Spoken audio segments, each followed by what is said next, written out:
We have today a short review about the Rustoleum Epoxy Shield Professional Floor Coating Kit.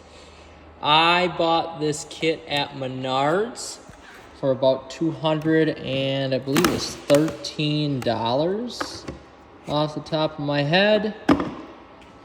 I really like it. Really like how it transformed this room and how much brighter it made the room. I'm going to go through some pros and cons of it. As you can see, it really turned out pretty nice. There's some shavings on here that got away from me a little bit, paint clippings. I really liked how this turned out. I really, sorry for the mess. I really think that it's something a lot more people can affordably do for their garage.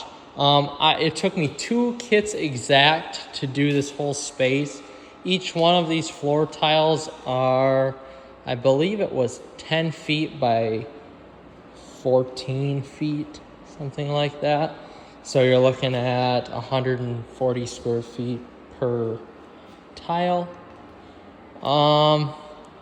Yeah, I could have went over with another coat, but I didn't feel it was necessary. I don't use this shed as a big work shed anyway. This is more of storage for me, so I won't be doing anything too catastrophic to hurt this. But anyway, ease of installation, I want to go through that first here for this epoxy shield in this kind of ceramic grayish color here. It was very easy to put down. There are some steps that you need to do in order to do it correctly. First, you need to have a 5-gallon bucket, such as this one here. Next, you need to follow the directions. You get 2 cans, 1 resin and 1 base, color base in there. My recommendation, these usually sit on the shelves a long time, so make sure that when you open paint can B up, B as in boy, you mix that up. I didn't have a paint mixer that would work because the solution was so thick that any paint mixer that I used broke, so I had to use an old lawnmower blade here to mix the solution up. So in the directions it says mix A with B, the resin with the actual base. So I did that, but first I mixed up A itself and paint can B itself so it would easily pour into the bucket. So once I did that, I poured A in first and B in second as the directions stated. After you mix those 2 together, you have to let the solution sit for about half an hour. That doesn't take too long. After you get the solution to settle and mix together in order to form a bond, you use a 3/8 inch, and I'll show you exactly here what I use to mix this up. I'm gonna do that to this floor here as well. I bought the expensive, the Purdy Marathon, the high performance, most durable 3/8 inch nap, smooth to semi-smooth surfaces, nylon, polyester.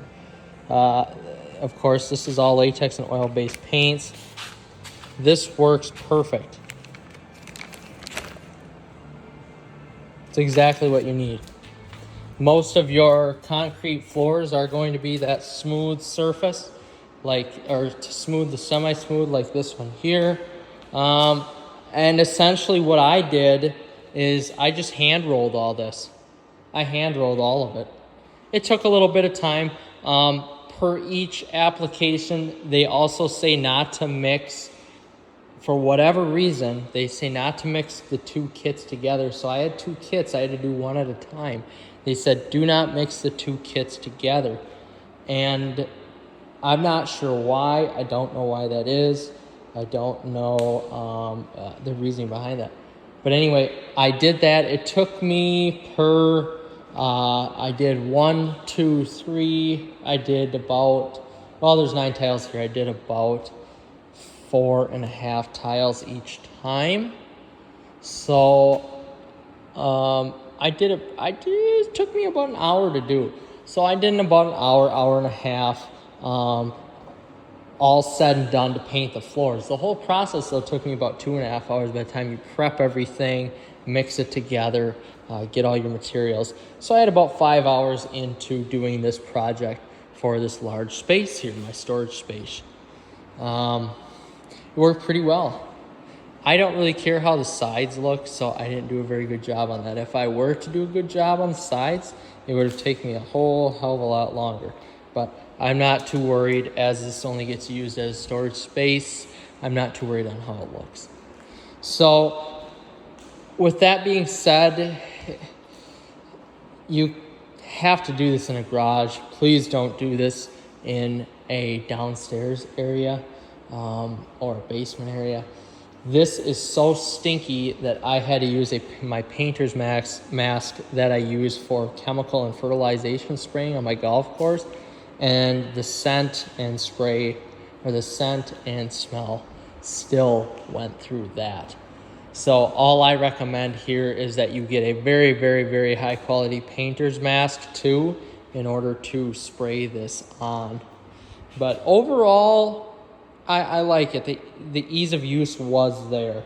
Its durability, I'm not totally sure how it's held up yet. I'm going to do another review once I get some stuff on here, and some tires and belts and whatnot. And then we'll see how long it lasts. But cons for sure, the smell, the toxicity of it, that's a big no-no there. Mixing everything together, because most of the time this sits on a shelf, that's a big con. It took forever to mix. I just don't know why. Next would be the pros. The pros is that this is a high quality floor paint. The cost could be a con, but I would almost have to say that's a pro. It cost me $400 without other supplies. It cost me $450 to do this whole room in order to paint the floor, which this is a large room. I fit my boat in here, a camper, a car, some snowmobiles in the winter time, and a skid steer depending on how much space I have left over. So excellent. I wouldn't even consider the con. I wouldn't even consider the price being a con. So overall, yeah, the pros outweigh the cons in order of painting your floor. It's totally worth it. Make sure though, I would recommend, don't just throw the paint chips on the floor like I did. Make sure that you actually get some sort of hand broadcaster for those, so it goes on the floor evenly. You can see I've got some spots there that I just wasn't able to reach, and wasn't able to throw the paint chips on the floor. But otherwise, very, very happy with this product. Would totally recommend it for somebody's floor.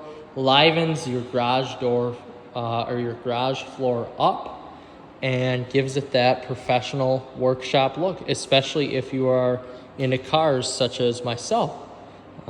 It's pretty sweet. Cars and toys. This really adds to it. Really gives that look of, hey, I take care of my shit. I like to do what I like to do. So, very impressed with it. Would highly recommend.